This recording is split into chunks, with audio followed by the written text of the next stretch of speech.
Hello readers and writers, my name is Miley J. Miller, and today come with me to write my lovely book.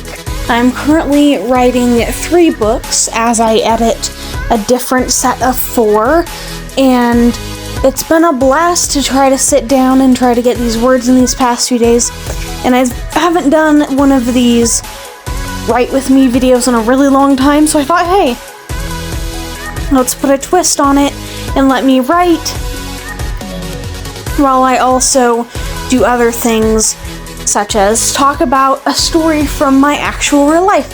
So going forward, all of these different little write with me videos are going to have different story times. I'm not going to script these, so if I sound awkward or weird or I don't talk very smoothly, that would be why. I have 10 minutes to fill.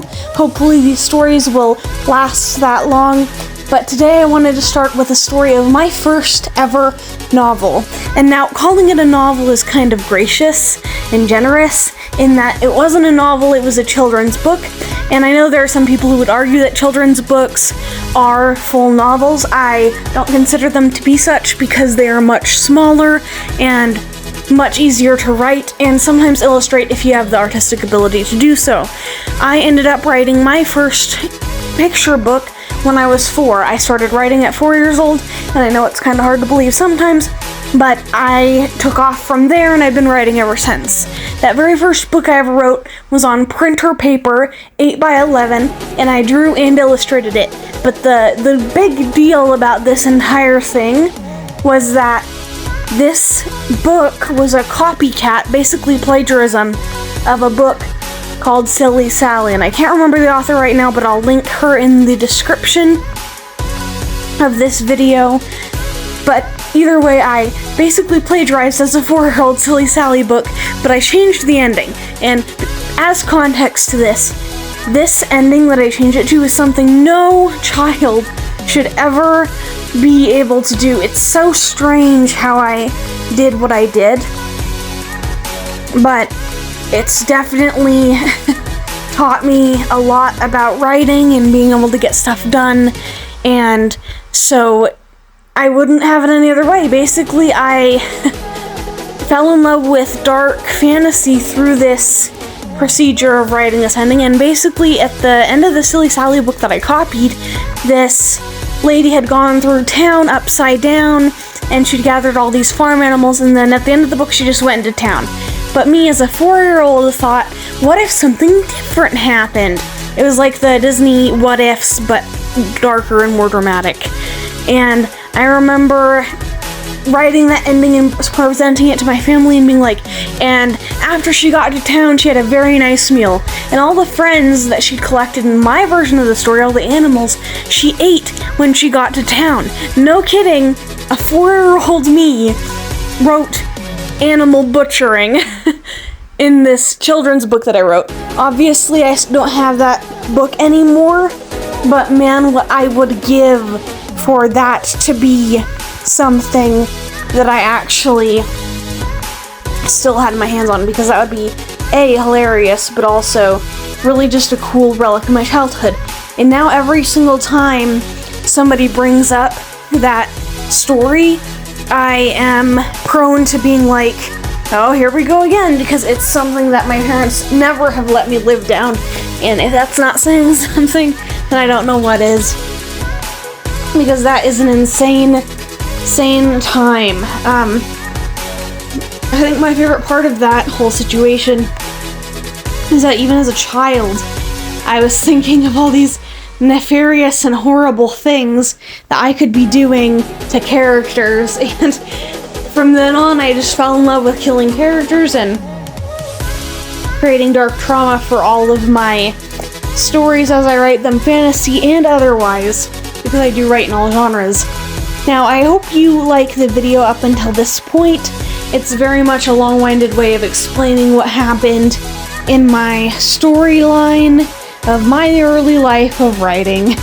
But I am very much tired, and I'm trying to record this video after getting no sleep, so if I don't make sense, I blame that.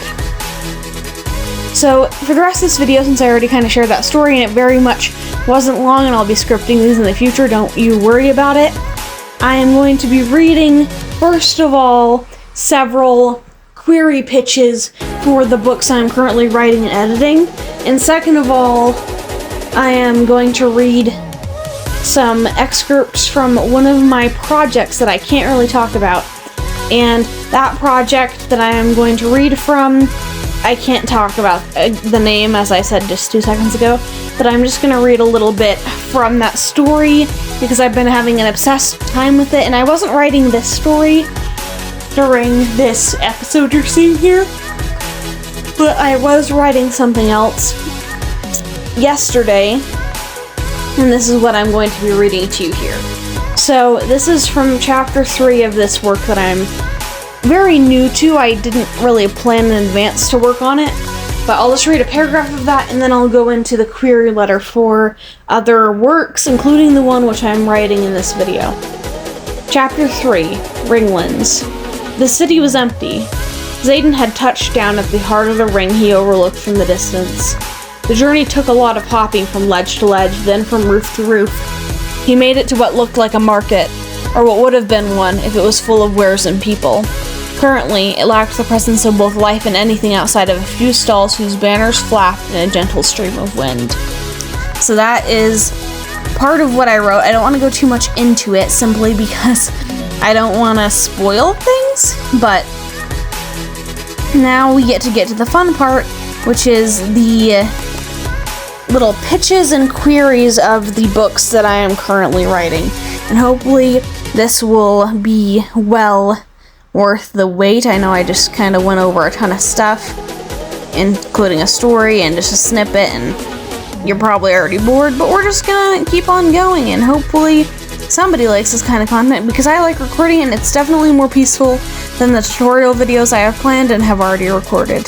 So now I'm going to read the very first query letter, and just for a preface of this, I write query letters after completing the first draft of every single one of my books, because it helps me plan ahead and create the second and third and fourth and whatever have you drafts of the same book that I wrote the query letter for after the first draft is complete.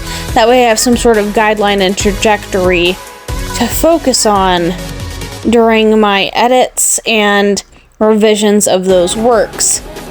And so it's definitely something that I am excited about in terms of growing my skill. And this little query letter I'm going to read you is for the book The Shadow Angel, which is hopefully going to be self-published, but if I don't have money, I'm going to query it. And this is what it says. Dear Agent Name, I am seeking representation for my finished word count word manuscript, The Shadow Angel. It contains the necromantic magic system like in The City of the Dusk by Tara Sim meets the familial themes like within The Spice Gate by Prashant Srivatsa. Sorry, that's a horrible last name, butchering right there. Handling subjects of life, death, and descending into evil, The Shadow Angel is a young adult epic dark fantasy inspired by 19th century China. Arjen Silver hears and sees the dead, but with his father sick and the still war ravaging his country to exterminate those like him, it takes the betrayal of his only ally to make him listen to their words. Charged with transporting a fragment of a dead god and the still armies locating and trying to murder him, he begins his journey to escape those who want to destroy him. Crya Holden is the daughter of the Still King. Ordered into confinement by her father, she rebels and follows her sibling when he sets out to kill the secret target at her father's command. Stopped by the country's highest sovereign, mid-chase, she is given a task in exchange for a life free from the Still King. Find all 6 fragments of the dead god and locate the boy who carries one. Brilfoil is a thief and a regula capable of influencing the living. When she stops at a small city to book passage out of the country and escape her guild's debts, she stumbles upon another regula who is able to influence the dead. Discovering the fragment of a deceased god in his possession, she decides to steal and sell it to escape the country. 3 paths converge as Brill, Crya, and Arjen seek ownership of the fragment for their personal gain. While still war rages, the Sojourn plots, and the world seeks solace from its dying planes, the 3 misfits will have to decide between chasing their selfish motives or their growing reliance on each other. And that's it.